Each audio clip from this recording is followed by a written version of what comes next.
Rose Namajunas fights Tracy Cortez in the main event this Saturday in Denver with the UFC.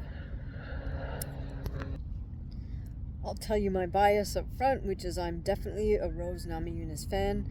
I'm not anti-Tracy Cortez. It's just she hasn't done enough yet for me to really become a fan. And in all honesty, I really didn't look at a ton of footage for her to give you guys this breakdown. But having said that, I always like to try to look for positives from both fighters, even if I feel like it's going to be a one-sided fight. So the pluses in Tracy Cortez's favor are that she does have a good straight right hand, and when she gets to the right distance inside, she's able to throw. She does put together quick, tight combinations and 2 or 3 punches in a row, and they are effective. In terms of the grappling, it seems like she's able to neutralize her opponents if they get her against the cage and kind of maintain position there without allowing the other person to advance too much. Now, that's I don't want to say that's about it, but let's look at the other side of the coin now. So here's the thing with Tracy. Although she's able to land those punches, what worries me about her is that when she pulls out from that distance, she pulls out with her chin up a bit, and that's super dangerous against somebody like Rose, who's got a great head kick. The second thing, and the bigger problem is with Tracy's striking, is how she negotiates that distance. In order to get into that distance that Tracy likes, which is fairly close, she's going to need to do a lot of feinting or level changing or something. She can't just approach and get in to that distance on somebody like Rose Namajunas, who's really a masterful striker.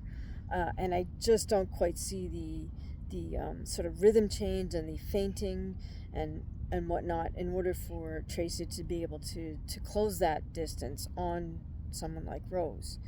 And then third point with Tracy is just in terms of her striking defense, she's on a much sort of lower skill set level than Rose Namajunas.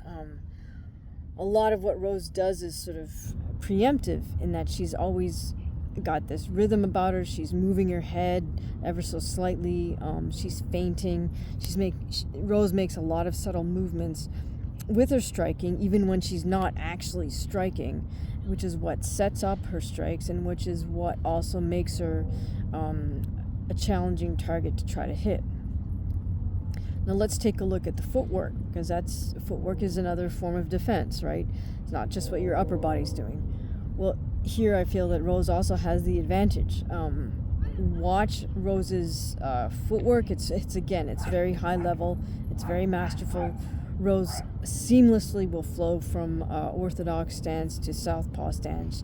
She doesn't do it like someone like Yuri Prohaska does, where he just literally keeps his torso static and then just switches his feet underneath his torso.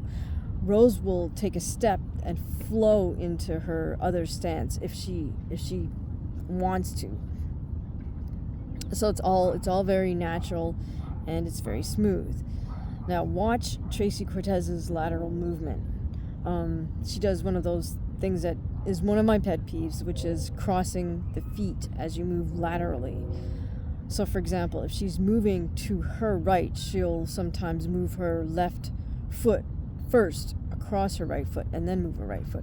Or conversely, if she's moving to her left, she'll move her rear and her right foot will cross over her left foot, which it's just an incredibly bad habit in terms of footwork to move around the ring or the cage, because it puts you at risk of being off balance for that moment. And in terms of actual weapons, I think Tracy Cortez is definitely outgunned by Rose in terms of Rose's kicks are far more effective than what Tracy does. She mostly just seems to kind of try to kick at somebody's legs a little half-heartedly. If they're in a clinch, she'll throw some knees, but it doesn't seem like, her legs are necessarily her go-to weapon for striking. She seems more focused on her punches, and unfortunately for her, she's outclassed in that department as well with Rose. So now, in terms of the grappling, in all honesty, I didn't watch a ton of footage of Tracy to see where her grappling's at, but it seems to me that she's satisfied to just neutralize an opponent's attack. And maybe, I'm not sure if that's like a tactical decision on her part to kind of eat up the clock, but if you're going to become an MMA, if you're going to use grappling in MMA, you have to be able to advance towards the submission. It's not a points game. You don't get points for sort of being in a stalemate position. You've got to get to the sub eventually. And I don't really see that from Cortez. Now, on the other hand, we know that Rose, she always tells you she's going to punch you in the face, take your back, and choke you out. And we know that Rose does have excellent grappling skills, whether it's on the cage or in the middle of the mat of the canvas. In Rose's last fight with Amanda Hebus, who's a black belt in judo,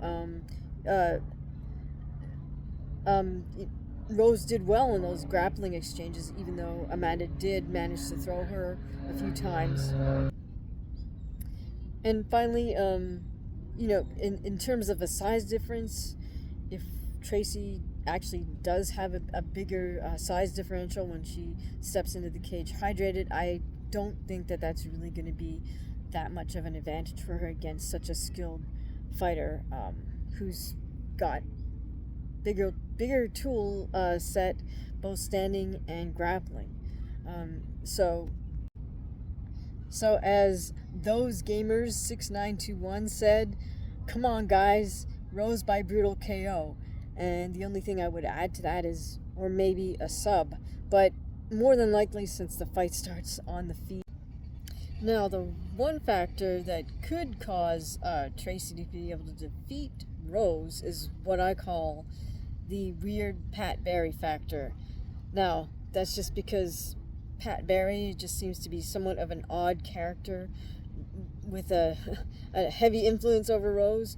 Now, he hasn't been a negative thus far as we can tell, and he hasn't interfered with her success to date. But if somehow the Pat Barry factor is just overwhelming and it's overwhelmingly off, then maybe that'll have a negative impact on Rose in terms of her performance in the cage. But let's hope not. So, are you guys excited to see Rose Namajunas return to the cage? Do you think she's capable of winning a belt at 125? Let me know what you guys think in the comments below.